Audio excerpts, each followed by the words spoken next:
Hej, tack för att du kunde komma så snabbt. Hej, jag heter Johan och är rörmokare.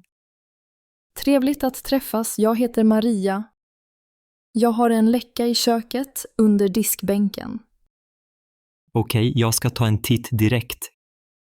Kan du visa mig exakt var läckan är?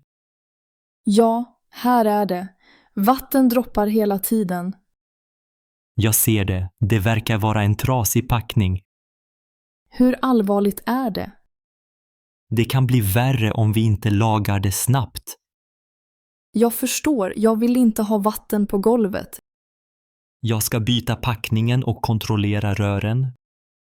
Behöver du några speciella verktyg? Jag har med mig allt jag behöver. Det tar ungefär en timme att fixa det. Det låter bra, jag kan vänta här. Bra, då börjar jag med att stänga av vattnet. Kan du också kolla kranen? Den droppar ibland. Absolut, jag kan titta på den efteråt.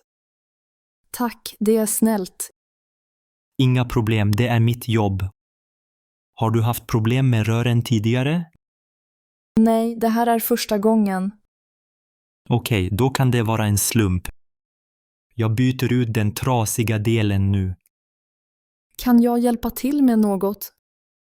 Nej tack, jag har kontroll. Kan du hämta en handduk? Det kan droppa lite. Självklart, jag hämtar en nu. Tack, det underlättar mycket. Nu ska jag testa om allt är tätt. Okej, jag ser att du är noggrann. Det är viktigt, annars kommer läckan tillbaka. Hur mycket brukar en sån reparation kosta? Det beror, men jag ger dig en prisuppgift sen. Bra, tack. Jag vill inte ha några överraskningar. Förstår jag är alltid tydlig med priset. Allt ser bra ut nu, ingen läcka längre.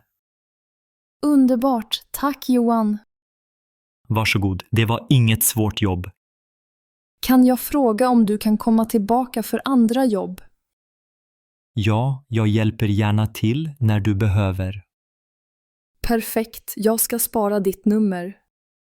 Det låter bra, jag skickar mitt visitkort. Har du några tips för att undvika läckor? Ja, kontrollera rören regelbundet och var försiktig. Det ska jag göra, tack för rådet. Vill du att jag kollar andra rör också? Ja, tack, det vore bra. Jag tittar snabbt på badrummet också. Jag uppskattar det mycket. Inga problem, jag är nästan klar här. Så, badrummet ser bra ut. Skönt att höra. Jag städar upp lite innan jag går. Tack, det är snällt. Vill du ha en kopia på kvittot? Ja, gärna. Jag fixar det nu. Hur kan jag betala dig? Kort eller kontant, vad du föredrar. Jag betalar med kort. Perfekt, jag kommer med kortläsaren. Är du ledig nästa vecka? Ja, jag har tid på torsdag. Kan du komma då och kolla värmaren? Absolut, jag skriver upp det. Tack Johan, du är väldigt hjälpsam. Det är mitt jobb, Maria. Ha en fin dag nu. Detsamma, tack för att du ringde mig.